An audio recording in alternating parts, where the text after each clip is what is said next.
This is product shipment day from Apple Spring Loader event, and I have pre-ordered these two items from their website.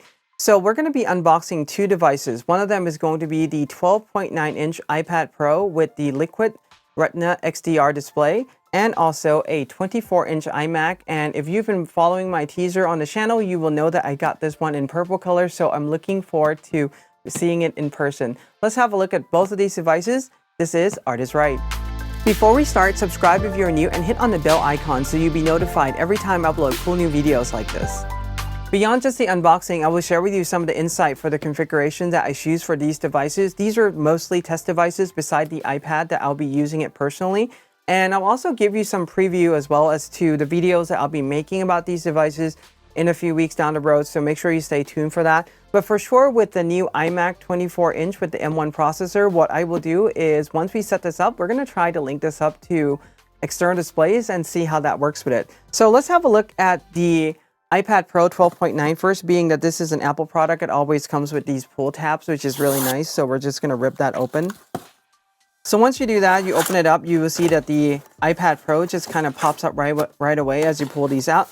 This is the 12.9-inch iPad Pro with the Liquid Retina XDR display. So this is supposed to be a really awesome display that can really do HDR content. And it's probably one of the first times that we have a really good large display like this that can do pretty much HDR immediately. Because if you look at computer screens right now, HDR is just really kind of like a hit and miss at the moment. This is the box that it comes in. Let's open this up. The configuration that I got here is 512 gigabyte, and because I use this on the road all the time, so I got Wi-Fi and cellular. Let's open this up.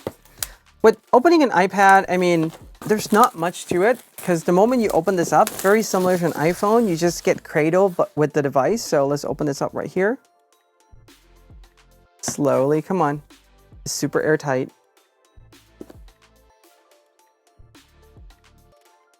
All right, there we have it. This is the iPad, so not much there. You do feel like the weight of it. I think it is a little bit heavier than the iPad generations that come before it, and you do feel a little bit of the weight on there. But here's the thing. So this is the 5th generation one. The one that I have right now that I'm using is the 3rd generation, so it doesn't have the camera arrays as you see here on the back of it. It pretty much just have, you know, like one camera or something like that. But this is really cool. I mean, obviously as an iPad, I'll turn this on now, but it won't do much because I really want to restore my data on here before. So we're just going to put the iPad on the side here. And once I set this up, what I'm going to do with this iPad though is I'm going to take this iPad out and really approach this from a full photography workflow. For instance, I might just go do a photo shoot and just really come up with a scenario where if I only have my camera, some of the equipment that I would use to download the card to an iPad and run all the photo editing on Lightroom CC, how is that workflow going to work? Does it make sense? And how does the whole syncing thing end up working out? So if you want to see that video, make sure you stay tuned to my channel for that, because that is definitely coming for sure. I definitely want to test this on the M1 because it is a really powerful iPad. All right. Next up is our 24-inch iMac, and this is in purple color. So this is really exciting. As always, Apple have done the pull tab on the box. I always love that because it's so satisfying to pull and open this up. And let's flip this open. There we have it. This is the iMac. All right. So it has a cloth handle at the very top that matches the color of the iMac. You can see here. I mean, it's really nice. A lot of the design cue that was taken from the Mac Pro when they have designed this. So we're going to drop that box down. And again, another pull tab here. So this looks really good right now. We're going to do another pull tab. We're going to open this up. Let's do this vertically first. There we go. A little bit cleaner opening. And see how this looks. So we're going to open it up this way.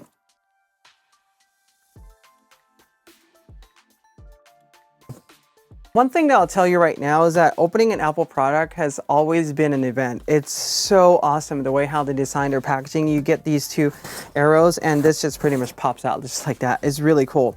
So let's take this iMac out, and wow, it is super thin and super light. I mean, it's really light compared to the iMac before, because here's the thing. I repair iMacs a lot of times, and I have actually taken out 27-inch iMac to upgrade their hard drive, to replace hard drive with SSD, so on and so forth. So that's been kind of fun. but this is much lighter than even just the 24-inch one that comes before it. So we have the keyboard, the trackpad, we have the power cord, stickers. Obviously, you're going to get 2 stickers here. So you're going to get 2 the tones for the Mac, as you see right now. You can see the purple color, which looks a little bit more blue to me, to be honest with you, but I guess it's metallic. And then you have this magnetic cable that comes with the charger here. So this is very interesting. And on this one, because I got the mid-tier one, it comes with the Ethernet cable connection here. This is not 10 gigabit by any means. I don't know if they're going to come up with 10 gigabit on here or not, but I would really love to see this one being upgraded to 10 gigabit. This is probably something that may end up in the Pro machine, so it'll be interesting to have a look there. Braided cable with the color that matches with the iMac. Really cool. This is just an ordinary power connector. As you see here, it has a special 3-prong one, but as always, Apple have always designed these devices really well with all these paper clips. I mean, the attention to detail from their company is just really astonishing. All right. From there, we just have the new, I think it's called Magic Keyboard, but now the Touch ID. So the Touch ID has a different density to it. So when you press down, it's a little bit tighter, a little bit stiffer. I'm going to open this up.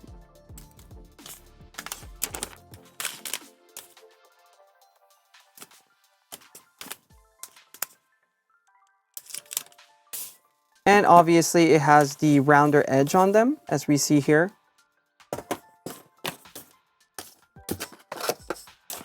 Braided purple lightning cable, I really like that. It looks really nice actually, and really like that a lot. And this one is the trackpad. So I ended up getting the Magic trackpad. I didn't order the Magic mouse to go with it. I wish I did, but here's the thing. When you're trying to put the order in super early, oh, never mind. It actually came with the Magic mouse too. Yay! So, color match there.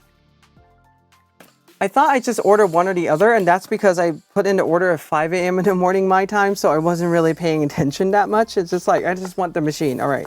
So there it is. Pretty much this is the iMac. Let's close this up and let's power this iMac on. And then from here, what we'll do is link up to a few external displays and see how this all really functions. So I'll be back in just a moment here. All right, so I am back with iMac. Let's have a look at this. So we're going to pull the cover off. So pulling the back shield off here. This computer is super light. You can just literally move it around. And this is the purple color. So you can kind of see there a little bit from the camera angle. This probably looks a little bit more like really dark blue, but this is apparently the purple model. So this mid-tier one that I got have 4 USB ports. 2 of them are going to be USB, just the regular Type-C, and 2 of these are going to be also USB Type 4 and Thunderbolt. So that's the one there. And let's unwrap these plastic around the displays. And you get this hello from the original Mac, which is really neat. This is like a super thin computer. I mean, if you take a look at it here, this is pretty much just a profile there from the camera angle. I mean, it's just pretty much almost nothing there. Obviously, they can do this because of the M1, which is really great. I'm also going to pull one more tab here on the bottom behind the kickstand, and also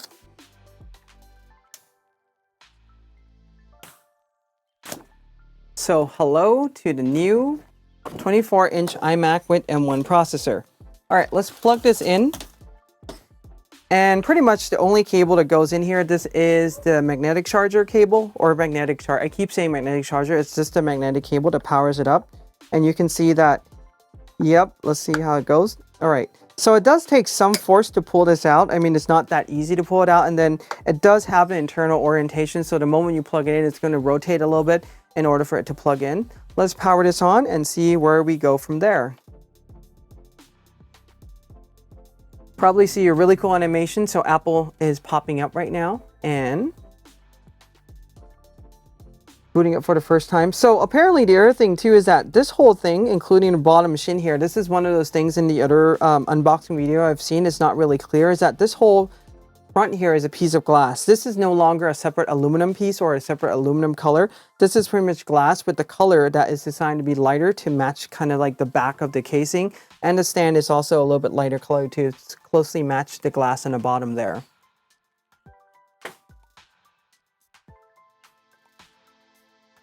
Perfect. So it's going to try to pair the mouse and the trackpad. So let's link up to the mouse. We can see the purple wallpaper. I'm also going to turn on the mouse. And the moment we have those two turned on, it just says hello. This is really awesome. So let's go and click on continue. We'll go with English. Pair your keyboard. Turn it on.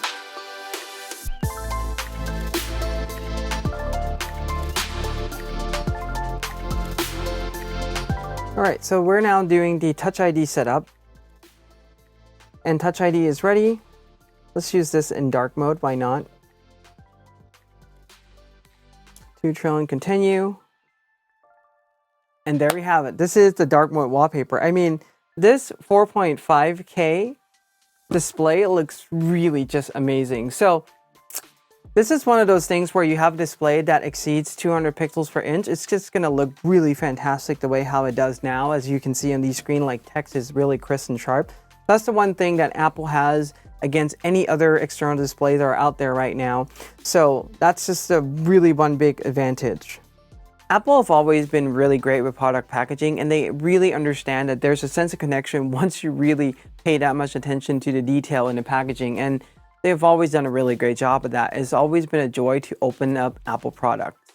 So this being said, the 24-inch iMac is a really impressive machine.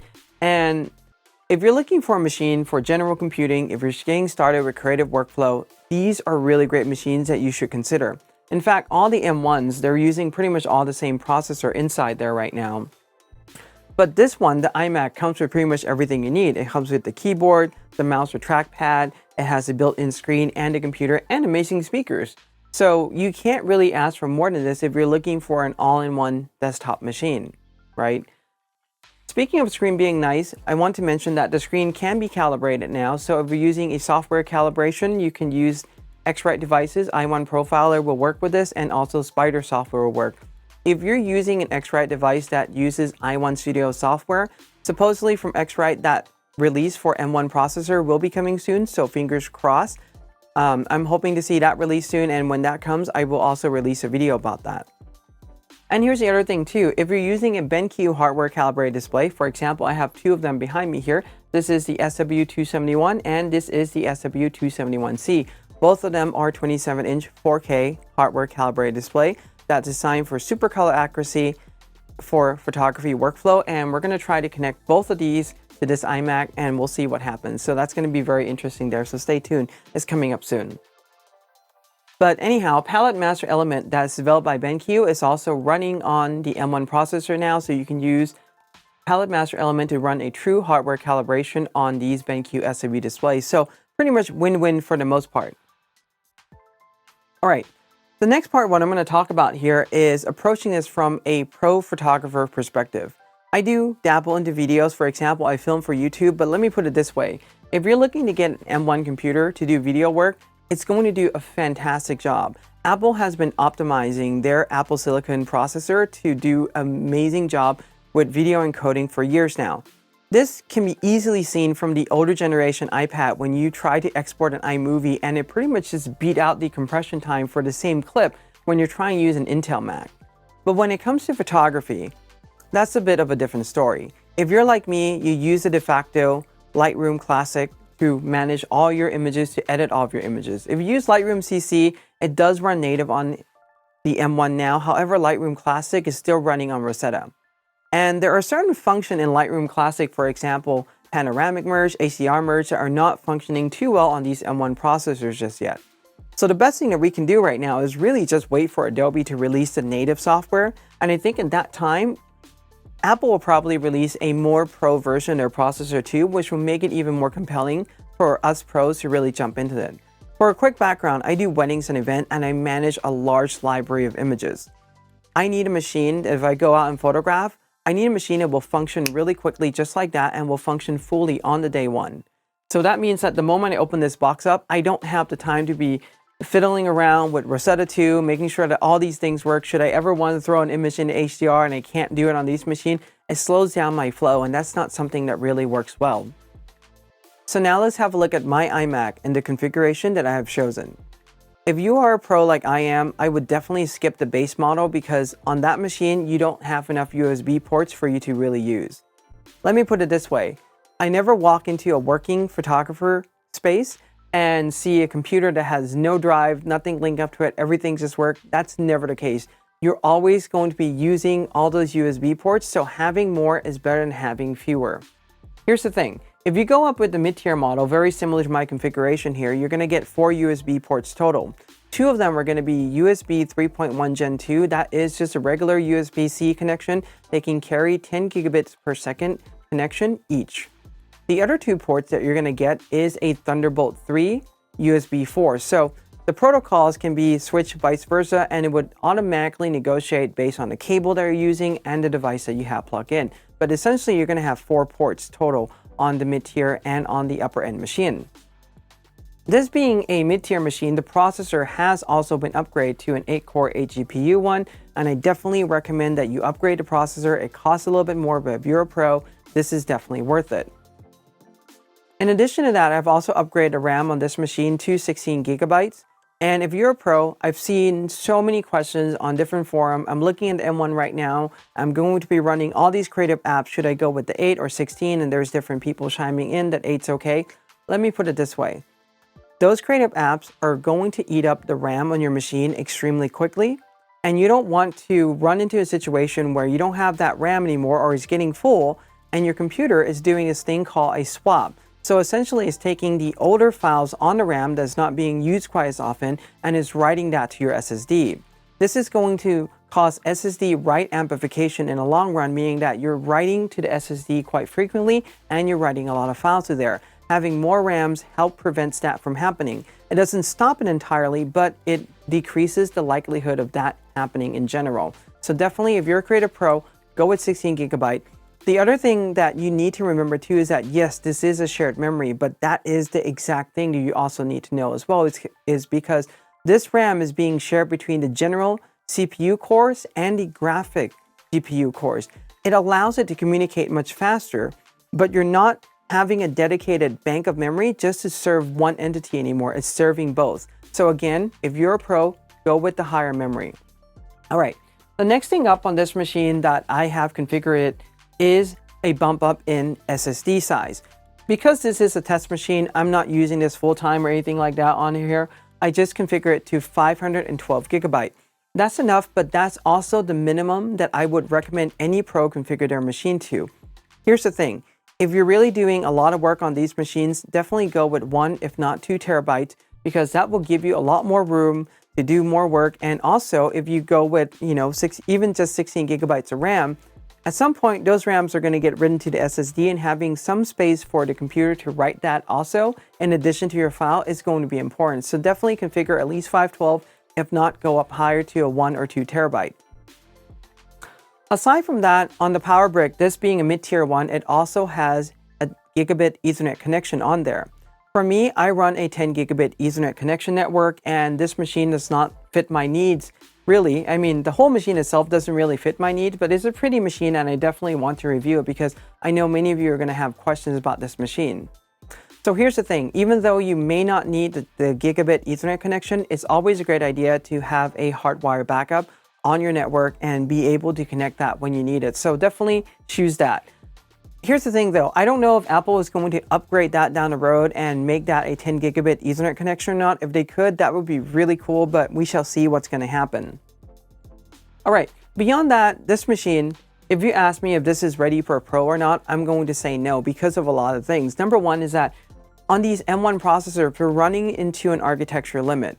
This is a really great first generation processor from Apple, but these architecture limits are, for example, number one is that you have only 16 gigabytes of memory maximum. If you're looking at all the M1s that are being sold by Apple right now, none of them exceed 16 gigabytes of memory on the high end. So that's telling us right there that the processor itself has some limitation that it can't exceed yet, and we have to wait for a more pro processor to come. The other thing is the I/O. The most for these machines that we'll have is 4 connections and maybe a HDMI connection as well if you're running on the Mac Mini M1, for instance. But it's still a very limiting number of ports because I know any pros I help set these machines up for, it never is just this machine that just looks really pretty without anything plugged in. We're plugging things in left and right, and having more ports on the machine is definitely crucial. So let me give you a scenario here. If you're a pro, you plug in a hard drive, you plug in a memory card reader, and let's say you plug in an external display, you're pretty much already using up 3 out of the 4 ports on the machine, right? And let's say that some of you will say, yeah, this one doesn't come with 10 gigabit Ethernet, but you can get a Thunderbolt to 10 gigabit Ethernet dongle. Yes, so now you're really using 4 ports on these machines already, and you don't have anything else. You may say that you can get a doctor here, but then you're really adding more of these complexity into the system, right? So something to think about there. I really want a pro machine that has more ports. I really want a pro machine that has more cores on the GPU, more cores on the CPU, and also one that can go up with higher memory. Now, with regards to SSD in a machine, 2 terabytes tends to be my happy medium right now for any of the Mac that I purchase. And it also is the upper limit to this machine as well. But again, if you need more like 4 or 8 terabytes or something like that, it's not available yet on the M1 processor. So that's another thing to think about there. There are quite a few limitations we're talking about. And one of the biggest limitations, and this is what we're going to get to next, is what I'm about to do right now. And that is to hook up these two 27-inch 4K display to the 24-inch Mac Mini M1. So I've plugged this into a Thunderbolt port. Let's see if it turns on. So usually for these computers, one display is not a problem. You can see the display showing up there in the background. It's functioning just fine. So let's plug in another display using a Thunderbolt USB Type-C connection on the Thunderbolt USB-C port. Here's the problem, and this is another limitation, and one is that it will only allow one display output, with the exception for the Mac Mini that allows 2 because it doesn't have a built-in display. Granted, yes, you can get one of those DisplayPort dongles like USB-C from Intel One, but I really want to use native connection. I don't like to go through dongles, especially when it comes to display. So this is a big disadvantage here. Now, another thing that you may ask is that what happens if you're not using 2 USB Type-C connection? What happens if one of them is a dongle? For example, this is an Apple dongle that you can do 4K 60 and try to use it with HDMI. I've already tried this. It doesn't work. It will only output to one external display, and that's pretty much it. So that's another cap that you have with the M1 processor. And it's about to start a screensaver, which looks really nice. Look at that. Hello. I love this. I mean, this is really great. But anyway, so with that in mind, these are some of the limitations that you would have with the M1 machine. My best advice right now is that if you're a pro, if you deal with a large volume images, the best thing you can do right now is to just wait. Apple is going to release a more pro machine, a higher core processor, a higher RAM that you can choose from. So definitely I recommend waiting for the pro machine. Let's quickly circle back to the iPad Pro that I unboxed earlier before we wrap this video up. So I have a brief moment to set this up and also compare some video clips, and I'm just using Apple TV Plus Mythic Quest to just really compare between these two. What I can say is this: the colors on the screen pop way more because there is more dynamic range that pretty much the iPad can use to show content now. So colors and everything tend to pop more even though you don't have an HDR content when you're comparing to the 3rd generation iPad. The other thing that really bothers me about the old iPad is that I always watch TV show at night, like in a darker room, and this is pretty much acting like my TV. The problem with that is there's a black bar on the top and the bottom, and that black bar is never truly black. It's, you know, you can see that it's being lit up and everything. And what I really love about this new iPad is that the black bars are just truly black. So with this iPad, what I'm going to do is take it onto a full photography workflow and see how that works out, and I will share my thoughts with you, so make sure you stay tuned for that. And let's collapse this down really briefly. Pretty much what you're seeing on this table right now is the Apple M1 lineup. So we have the 24-inch iMac, the MacBook Air. The laptop that I don't have here is the MacBook Pro, but I do have the Mac Mini M1, and this has been my test workhorse for the past few months since I've got it on launch day or pre-order it on launch day. So that's been really cool. And this is the iPad with the M1 12.9 inch. The only thing that I don't have is the 11-inch one, but I don't have any use for that. So this is going to be my new iPad I'm going to use on a daily basis. Here's the thing. There are more videos I'm going to do with this 24-inch iMac. If there's something specific that you want me to test, that you want me to cover, let me know in the comments below. If I can fit that into the content that I have planned, and is relevant to those content, I'll definitely be sure to answer your questions there in the testing too. And as always, questions or comments below, give this a like, subscribe if you're new, hit on the bell to be notified, and until next time, in art we trust.